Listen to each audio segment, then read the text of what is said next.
Hi all, welcome to our channel. இன்றைக்கி நம்ம சேனலில் பார்த்திங்கன்னா காலையிலேயே மங்களகரமாக இன்றைக்கி வந்து குலதெய்வ கோவிலுக்கு போகிறதா தான் பிளான் இன்றைக்கி. ஸோ வீட்டில் பார்த்திங்கன்னா நாங்களும் வெண்பொங்கல்லாம் வச்சு இங்கேருந்து எடுத்துகிட்டு போய்ட்டு அங்கே சாமிகிட்ட வச்சு கும்பிட்ற மாதிரி தான்.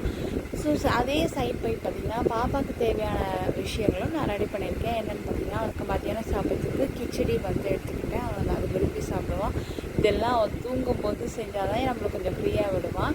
அப்புறம் பார்த்திங்கன்னா அவனுக்கு காலையில் சாப்பிட்றதுக்கு இட்லி, அதில் மிட்டை சாப்பிட்றதுக்கு சக்கரவள்ளி கிழங்கு எடுத்துக்கிட்டேன். அப்புறம் பார்த்திங்கன்னா ஆரஞ்ச் ஜூஸ் வந்து குடிப்பாங்கல்ல, ஆரஞ்ச் ஜூஸும் எடுத்துக்கிட்டேன். ஸோ பாப்பாவுக்கு தேவையான என்னென்னலாம் வேணுமோ அதெல்லாம் நம்ம எடுத்துக்கிட்டால் நம்ம அங்கே போயிட்டு தேட தேவையில்ல. பிகாஸ் அது எப்படியும் லேட் ஆகிடும், ஈவினிங் ஆகிடும்னால நம்ம வந்து அவனுக்கு வந்து வெளியே ஃபுட்டும் கொடுக்க முடியாது. ஸோ நாங்கள் இங்கேருந்து பைக்கில் போயிட்டு அங்கேருந்து தான் நாங்கள் காஞ்சிபுரம் போய் அங்கேருந்து எல்லாருமே கோசிஸ்டர்ஸோட ஃபேமிலியெல்லாம் சேர்ந்து தான் நாங்கள் போகிறோம். அண்ட் அந்த வீடியோ தான் இன்றைக்கி உங்களுக்கு நான் சொல்ல போகிறேன். ஸோ கண்டிப்பாக குலதெய்வ கோவிலுக்கு எல்லாருமே கம்பல்சரி போயிட்டு வாங்க, அது ரொம்பவே நல்லது.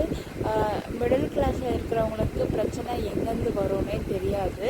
ஸோ அதுக்காக நம்ம நிறைய சாமி கும்பிட்றோம், கோவில் குளம் எல்லாம் போயிட்டு வரோம். பட் இருந்தாலும் குலதெய்வ கோவிலுக்கும் நீங்கள் இயர்லி ஒன்ஸ் போயிட்டு வந்தால் நல்லதுங்க.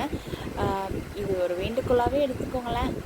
ஸோ நாங்களும் நல்லபடியாக வந்து பார்த்திங்கன்னா நான் 9th மந்தில் போயிருந்தேன் கோவிலுக்கு. அதோட பாப்பா நல்லபடியாக போனதானா பொங்கல் வச்சு இது பண்ணிட்டு வேண்டியது. ஸோ அதனால் இன்றைக்கி நாங்கள் கிளம்பிட்டோம்.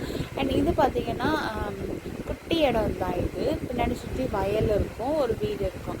அது வந்து ஃபஸ்ட்டு சின்ன கல்லாக தான் இருந்தது. அது வளர்ந்து அது இவ்வளோ பெரிய கல்லாக இருக்குதுன்னு சொல்லிட்டு எங்கள் மாமியார் எங்ககிட்ட சொன்னாங்க. அப்புறம் பார்த்திங்கன்னா எல்லாருமே வந்து வீட்டில் பொங்கல் வச்சு எடுத்துகிட்டு வந்துடுவாங்க. அதை வச்சு இங்கே கும்பிட்டுட்டு நாங்கள் இங்கே சாப்பிட்டு போயிடுவோம். அண்ட் பார்த்திங்கன்னா எப்பவுமே நாங்கள் எங்கள் ஃபேமிலி மட்டும் தனியாக போகிற மாதிரி இருக்கும். பட் இன்றைக்கி இன்னொரு ஃபேமிலி வந்ததுனால கொஞ்சம் ஹரிபரியாக வந்து பண்ணிட்டோம். அப்புறம் என்னங்க எல்லோரும் இந்த காரில் ஏறி கொஞ்சம் ரொம்ப ஃபன்னாக இருந்து. அப்புறம் பார்த்திங்கன்னா ரொம்ப பசிச்சுதுன்னு எல்லாருமே சொல்லிட்டே இருந்தாங்க. எனக்கு குட்டி பசங்க தான், ஆனால் ஹரியாஸ் தான் போயிருந்தோம்.